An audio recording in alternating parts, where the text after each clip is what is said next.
छोटी सी मछली को खा पाएगी या नहीं? क्यों यकीन नहीं होता ना? चलिए कोई नहीं, आइए आपको ले चलते हैं एक ऐसी दुनिया में जो आपसे हजारों मील दूर होकर भी आपके अस्तित्व का आधार है।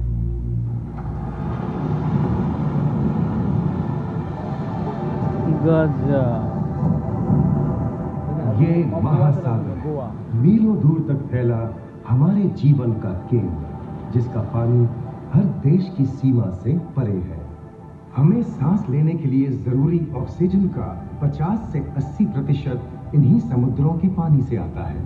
ये भी कह सकते हैं कि ये सागर एक विशाल संयुक्त परिवार की तरह है, जिसमें ये सभी जीव एक ही घर में रहते हैं, जैसे मछलियां, mollusc, dolphin, seal, walrus, crustacean, bacteria, समुद्री एनीमोनी और हाँ, ब्लू व्हेल भी, जो पृथ्वी का सबसे बड़ा जीव माना जाता है। और जंतु ही नहीं, इन समुद्रों में पौधों की भी लाखों प्रजातियां पाई जाती हैं। इन विशाल समंदरों का पानी हमारी पृथ्वी का लगभग 3/4 हिस्सा है। इस धरती पर 5 बड़े महासागर हैं: आर्कटिक, अटलांटिक, हिंद, प्रशांत और दक्षिणी महासागर। ये सागर इतने महत्वपूर्ण हैं कि इनका तापमान और लहरें दुनिया के हर हिस्से के मौसम पर असर डालते हैं, चाहे वो मौसम कितना ही खतरनाक क्यों ना हो। नीचे पनपता हर जीवन सूरज की रोशनी पर निर्भर है। जी हाँ जनाब, सिर्फ ये जंतु, मछलियां, पेड़ पौधे ही नहीं, बल्कि बैक्टीरिया जैसे सूक्ष्म जीव भी सूरज से ऊर्जा पाकर खिलखिला उठते हैं। ये देखो मिस्टर ऊदबिलाव, कितने मजे ले रहा है। देखा इसे? अपने चेहरे की पोजीशन ऐसे बदल रहा है जैसे किसी स्पा में स्टीम ले रहा हो। और वो चली मैडम व्हेल इटलाते हुए सनबाथ लेने। और ये जोकर मछली यानी क्लाउन फिश, ये तो गाना भी गाती है भाई, बिना किसी सुरताल के। हाँ, ये राग समुद्री जानती है, और कोई खतरा महसूस होने पर ये कभी घुर्राती है और कभी चहकती है। क्लाउन फिश है ना। और ये डॉल्फिन हमारे स्मार्टफोन से भी ज्यादा स्मार्ट है। ये अपनी आवाज का इस्तेमाल सोनार की तरह करके एकदम सही दिशा में तैरती और एक दूसरे को संदेश भेजती है। जी हाँ, ईमेल या व्हाट्सएप से भी तेज। मूंगा चट्टानें यानी कोरल रीफ दुनिया की सबसे विविध इकोसिस्टम्स में से है। इन चट्टानों को अक्सर समुद्र के वर्षावन कहा गया है। आई, समुद्र में वर्षा? अजीब बात है ना। अरे दरअसल इनका नाम इनके आसपास बसे इन जीवों की विविधता के कारण पड़ा है। इनमें से कुछ मूंगे गर्म उथले समुद्र में, तो कुछ ठंडी अंधेरी गहराइयों में रहकर हमारे इकोसिस्टम के संतुलन को बनाए रखते हैं। पौधे हमारे इकोसिस्टम का एक बहुत ही महत्वपूर्ण हिस्सा है और पानी में ऑक्सीजन का सबसे बड़ा स्रोत है। इस नील और ये क्या, अचानक ये रोशनी कहां से आई? ओहो, ये तो जेलीफिश का झुंड है, जिनकी रोशनी एकदम डिस्को लाइट की तरह लगती है। वाह, ये हुई ना बात। अब सभी बड़ी छोटी मछलियां इन चमचमाती डिस्को लाइट को देखकर पार्टी करने आएंगी। और फिर यही रोशनी उन्हें बेरहमी से दबोचकर उनका शिकार करके अंधेरे में वापस गायब हो जाएगी। लेकिन सभी शिकारियों को छलावे से लुभाना नहीं पड़ता। सबसे घातक शिकारियों में से है शार्क, जैसे ग्रेट व्हाइट और टाइगर शार्क।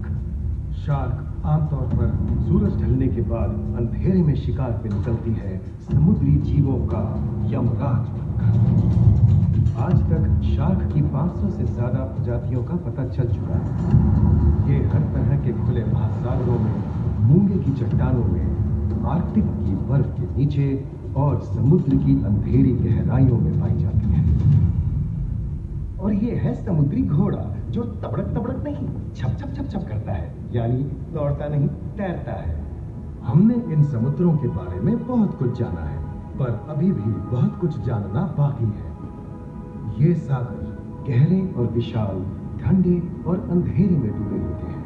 इन गहराइयों में पनपने वाली 17,000 से अधिक प्रजातियां मानो किसी कल्पना से कम नहीं। किसी खूबसूरत एंजल की तरह दिखने वाले जीवों के साथ साथ फाइटोप्लैंक्टन, जो पूरी दुनिया की ऑक्सीजन की जरूरत का लगभग 50% बनाकर हमारा अस्तित्व बनाए रखता है।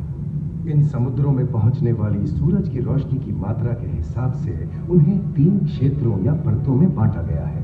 सतह के सबसे नजदीक वाली परत को यूफोटिक जोन या सनलाइट जोन कहा जाता है। जाहिर है कि यहाँ सूरज की सबसे ज्यादा रोशनी पहुंचती है और 90% समुद्री जीवन इसी परत में मौजूद है। अगली गहरी परत को डिस्पोटिक जोन या ट्वाइलाइट जोन कहा जाता है। इस परत तक सूरज की सिर्फ 1% रोशनी पहुंचती है, जो पौधों के जिंदा रहने के लिए काफी नहीं है। तीसरी और सबसे गहरी परत एफोटिक जोन या मिडनाइट जोन है। यहाँ सूरज की रोशनी बिल्कुल नहीं पहुंचती। ये परत पूरी तरह से अंधेरी और ठंडी होती है, बिल्कुल किसी हॉरर मूवी के सीन जैसे। ये कई जगह पर इतनी गहरी होती है कि यहाँ आसानी से माउंट एवरेस्ट जैसे ऊंचे पहाड़ भी समा सकते हैं। और इसकी सबसे गहरी जगह है प्रशांत महासागर में मरियाना ट्रेंच। महाद्वीपीय तटों के साथ लगे इतने समुद्री इलाकों तक पहुंचना आसान है, लेकिन ये समुद्र का सिर्फ 10% है। समुद्र की गहराई जितनी बढ़ती जाती है, उतने ही वहां के हैरत अंगेज जीव जिन तक पहुंचना मुश्किल होता जाता है। ये समुद्री जीव पहले तो अपनी खूबसूरती से आपको झलते हैं और फिर अचानक एक खतरनाक रूप ले लेते हैं। और क्या क्या देखने को मिले।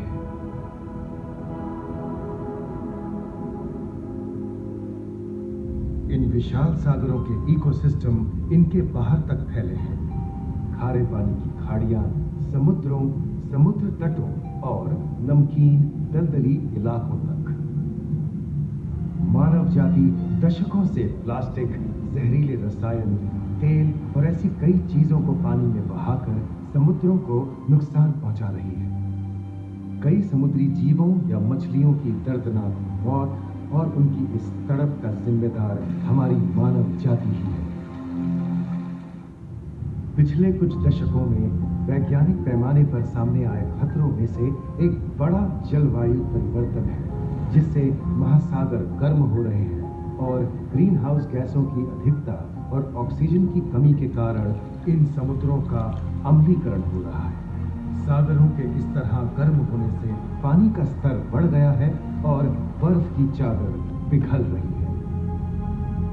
इस विनाशकारी बदलाव के परिणाम स्वरूप समुद्री जीवन खत्म हो रहा है और पूरे इकोसिस्टम के लिए ऐसे खतरनाक हालात हम ही पैदा कर रहे हैं। हमारी आने वाली पीढ़ी का भविष्य इस बात पर निर्भर करता है कि क्या हम आज अपने निजी जीवन से प्लास्टिक को हटाने जैसा छोटा कदम उठा सकते हैं, या फिर हम बड़े स्तर पर सख्त नियम बनाकर उन्हें लागू करें, जिससे समुद्री